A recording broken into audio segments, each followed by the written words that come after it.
நீங்கள் பார்த்து கொண்டிருப்பது உங்கள் ரேமா டிவி. இது சத்தியத்திற்கு சாட்சி. ஆண்டவராய் இயேசு கிறிஸ்துவின் பரிசுத்த நாமத்திற்கு ஸ்தோத்திரம் உண்டாவதாக. இந்த நாளிலே ஆண்டவர் நமக்கு தருகிற ஒரு அன்பின் வார்த்தை தியானிப்போம். சங்கீதங்களின் புத்தகம் 31 அதிகாரம் 19வது வசனம் உங்களுக்காக நான் வாசிக்கிறேன். உமக்கு பயந்தவர்களுக்கும் மனுபுத்திரருக்கு முன்பாக உம்மை நம்புகிறவர்களுக்கும் நீர் உண்டு பண்ணி வைத்திருக்கிற உம்முடைய நன்மை எவ்வளவு பெரிதாய் இருக்கிறது. பிரியமானவர்களே, ஆண்டவருடைய பிள்ளைகளாகிய உங்களுக்கும் எனக்கும் அவரை நம்புகிற பிள்ளைகளுக்கு அவர் உண்டு பண்ணி வைத்திருக்கிற நன்மை எவ்வளவு பெரிதென்று பாருங்கள். சங்கீதக்காரனாகிய தாவீது சொல்லுகிறார், ஆண்டவருடைய பிள்ளைகளுக்கு, அவரை முழு நிச்சயமாய் நம்புகிற பிள்ளைகளுக்கு எவ்வளவு பெரிய நன்மையை உண்டு பண்ணி வைத்திருக்கிறார். அவருடைய நடத்துதெல்லாம் ரொம்ப ஆச்சரியம். அது நம்மால் விளங்கிக் கொள்ளவே முடியாது. நாம் அவருடைய கற்பனைகளுக்கு கீழ்ப்படிந்து அவர் வழிகளிலே நடக்கணும். அவ்வளவுதான்.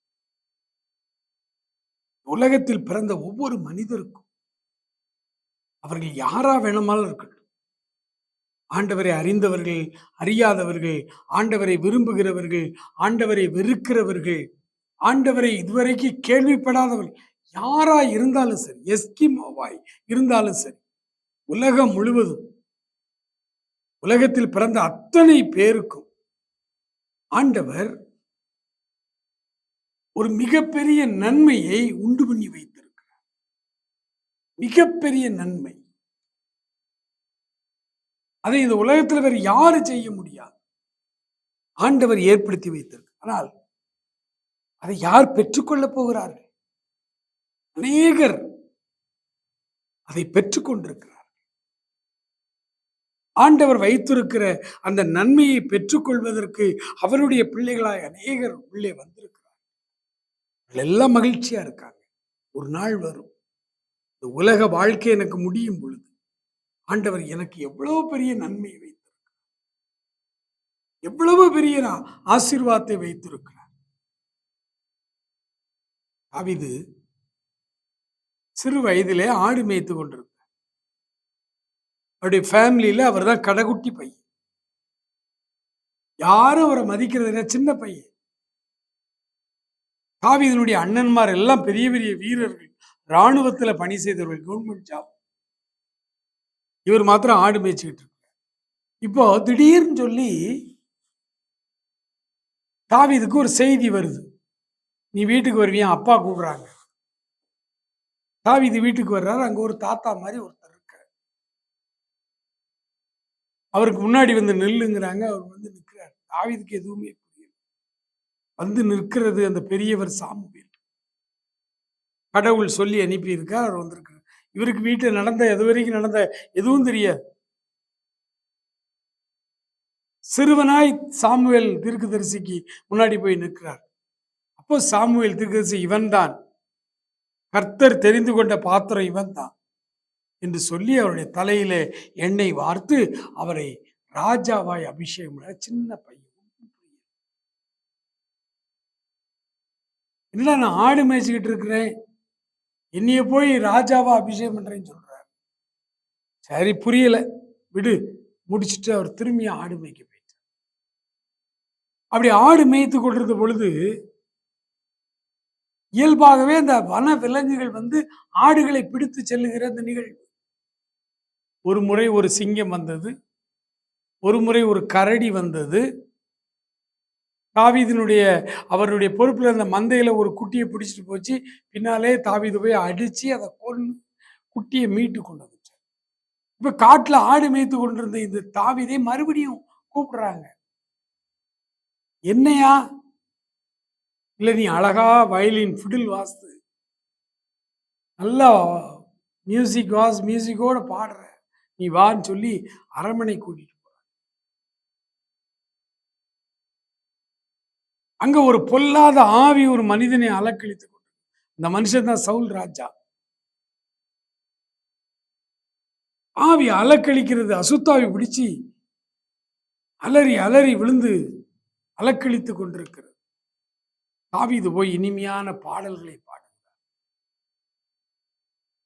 அன்றைக்கு இருந்த 10 நரம்பு வீணையினாலும் பிடில் வாசிக்கிறார். ஏதோ ஒரு இசைக்கருவி வாசிச்சு பாடுறார். ஏற்கனவே அவர் மேல இப்ப அபிஷேகம் இருக்குதா? அபிஷேகம் அசுத்த ஆவியை ஆடாமல் அப்படியே அமைதியாய் சவுலுக்கு ஒரு தற்காலிக விடுதலை. அதனால அடிக்கடி தாவீதை இப்ப அரண்மனைக்கு போக ஆரம்பிச்சிட்டார். இங்கேயே அவருக்கு என்ன நடக்குதுன்னே தெரியல. ஒரு நாள் ஆடு மேய்த்து கொண்டிருந்த பொழுது அப்பா கூப்பிட்டு பயிறு பண்ட பலகாரங்கள் இதை கொண்டு போய் போர்க்களத்துல நிக்கிறாங்க உங்க அண்ணன், எல்லாரும் கொண்டு போய் குடுன்னு கொடுக்கும் போது அங்க ஒரு சம்பவம் நடக்கும். கோலியாத் வந்து பயங்கரமா கொக்கரிக்கிறான். நம்முடைய இஸ்ரவேலின் தேவனாகிய கர்த்தரை பழிச்சு பேசலாம். அதை தாங்கிக் கொள்ள முடியவில்லை தாவீதால் தாங்கிக் கொள்ள முடியும். இதே கோலியாத்தை வெற்றி கொள்வதற்கு நான் போறேன்னு சொல்றேன். வெற்றி பெற்றார். கர்த்தர் யுத்தம் செய்தார். தாவீது அங்க ஒண்ணு செய்ய ஒரு ஆள் போய் நின்றார். யுத்தம் கர்த்தருடையது, கர்த்தர் உங்களுக்காக யுத்தம் செய்தார். அன்றைக்கு யுத்தத்தை கர்த்தர் நடப்பித்தார். கோலியாத் செத்து விழுந்தார். இஸ்ரேல் தேசம் முழுவதும் கொண்டாட்டம். நம்முடைய ஆண்டவர் ஜெயம் கொடுத்தார் என்று. அதற்கு காரணமாய் இருந்த தாவீது தாவீதை புகழ்ந்தார். பிரச்சனை, பயங்கரமான பிரச்சனை. தாவீதுக்கு மரணம் வரும் என்கிற பிரச்சனை. சவுல் வேட்டையாட தெரிகிறார். எல்லாம் முடிஞ்சிருச்சு. தாவீதை கர்த்தர் காப்பாத்தினாரு. சவுல் இறந்துட்டார். சவுல் பிள்ளைகள்லாம் இறந்துட்டாங்க. ஒரு கட்டத்துல தாவீது இப்ப ராஜாவா வந்திருக்கிறார். சின்ன பையனா இருக்கும்போது அபிஷேகம் பண்ண தீர்க்க தரிசன வார்த்தை இப்ப நிறைவேறுது. சிம்மாசனத்தில் உட்கார்ந்து சொல்றார், உமக்கு பயந்து நடந்தேன், உம்மை நம்பினேன், இதை சமஸ்த இஸ்ரவேல் ராணுவம் விரட்டி கொண்டு வந்த பொழுது நான் காடுகளிலே ஓடி ஒளிந்து கொண்டிருக்கும் பொழுது உம்மை நம்பினேன், உம்முடைய நாமத்திற்கு பயந்து தப்பு செய்யாமல் வாழ்ந்தேன். எனக்கு எவ்வளவு பெரிய நன்மையை வைத்திருக்கு. தேசத்தின் ராஜாவாய் வந்து அமர்ந்தார்.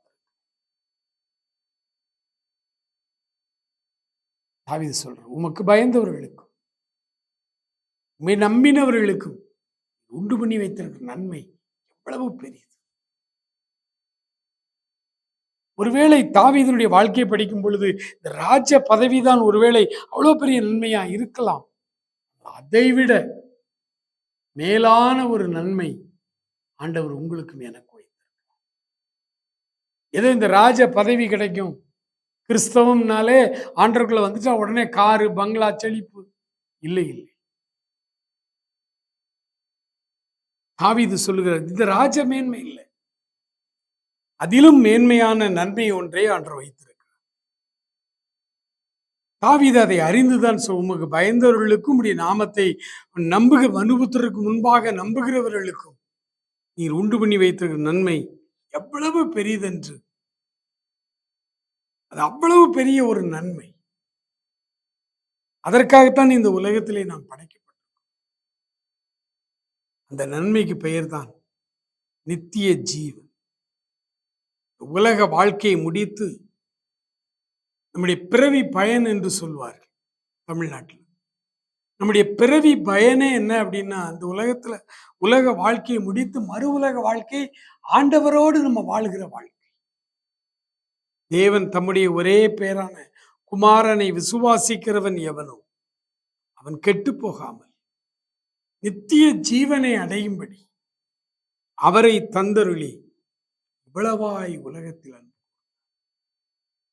ஆமென். அன்பானவர்களே, ஒரு மிகப்பெரிய நன்மையை அவர் வைத்திருக்கிறார்.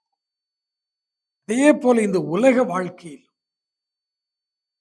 நமக்கு ஆசீர்வாதமான ஒரு வாழ்வை இந்த பூமியிலே வைத்திருக்கிறார்.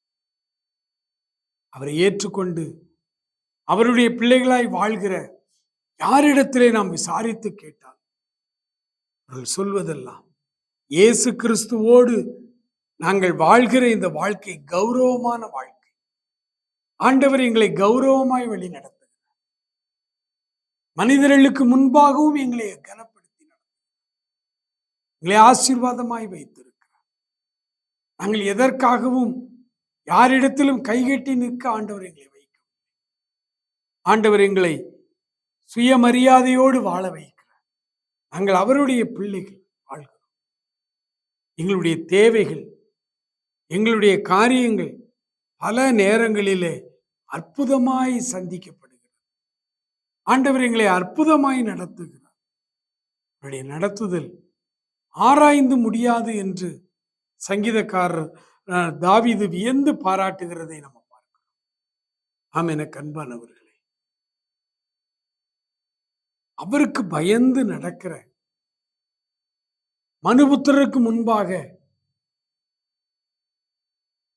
அவரை நம்புகிறவர்களாய், அவருக்கு பயப்படுகிறவர்களாய்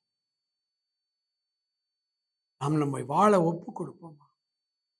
அப்படி நாம் நம்மை வாழ ஒப்பு கொடுக்கும் பொழுது அவர் நமக்கு உண்டு பண்ணி வைத்திருக்கிற மிகப்பெரிய நன்மை, இந்த உலக வாழ்க்கையிலும் ஆசீர்வாதம், அவ்வுலக வாழ்க்கையில் நமக்கு ஆசீர்வாதம். ஆண்டவர் நம்மை நேர்த்தியாய் வழிநடத்தும்படி ஒரு அழகிய திட்டத்தை நமக்கு வைத்திருக்கிறார். ஒரு அழகிய வாழ்க்கை நமக்கு வைத்திருக்கிறார். இந்த வாழ்க்கையை அவருடைய கிருபையோடு கூட வாழ்வதற்கு ஆண்டவர் நம்மை ஆசீர்வதிக்கும்படி நாம் ஜெபிப்போம். மகா இரக்கமுள்ள எங்கள் ஆண்டவரே, நன்றி நிறைந்த உள்ளத்தோடு உம்மை நாங்கள் துதிக்கிறோம், ஸ்தோத்தரிக்கிறோம். தேவரீர் எங்களுக்கு ஒரு மிகப்பெரிய நன்மையை வைத்திருக்கிறீர். உலகம் தரக்கூடாத ஒரு ஆசீர்வாதம். ஆண்டவரே உமக்கு ஸ்தோத்திரம். நித்திய ஜீவன், உலக ஜீவனுக்கும் தேவையான காரியங்கள் எங்களுக்கு ஆசீர்வாதமான வாழ்க்கை வைத்திருக்கிறேன். இந்த வாழ்க்கையை நாங்கள் வாழ்வதற்கு ஆண்டவரே உமக்கு ஸ்தோத்திரம். உமக்கு பயந்து நடக்கவும், உம்மை நம்பவும், இந்த மனுபுத்திரர்களுக்கு முன்பாக உம்முடைய பிள்ளையாய் நாங்கள் நடந்து கொள்ள எங்களுக்கு உதவி செய்யும். ஆசீர்வதியும், ஆசீர்வதியும். நன்மைகளை காணச்சி, நன்மையான எந்த ஈவும், பூரணமான எந்த வரமும் ஜோதிகளின் பிதாவினிடத்திலிருந்து வந்து அது எங்களிடத்திலே வந்து சேருகிறது என்று வாசிக்கிறோம். நன்மையான ஈவுகளினாலே எங்கள் ஒவ்வொருவரையும் ஆசீர்வதி. சேஷமாய் வயதானவர்கள், பலவீனமாய் இருக்கிறவர்களுக்காய் ஜெபிக்கிறோம். ஆண்டவரே, விருத்தாப்பிய வயதில் இருக்கிறவர்களுடைய பலவீனங்களை நீர் சுமந்து கொண்டு அவர்கள் பலப்படுத்தும், அவர்களை பலப்படுத்தும், அவர்களை பலப்படுத்தும். ஆசீர்வதியும் ஆண்டவரே, தொடர்ந்து காத்துக்கொள்ளும். இயேசு கிறிஸ்துவின் நல்ல நாமத்தில் ஜெபிக்கிறோம் எங்கள் அருமை பிதாவே. ஆமென். ஆமென்.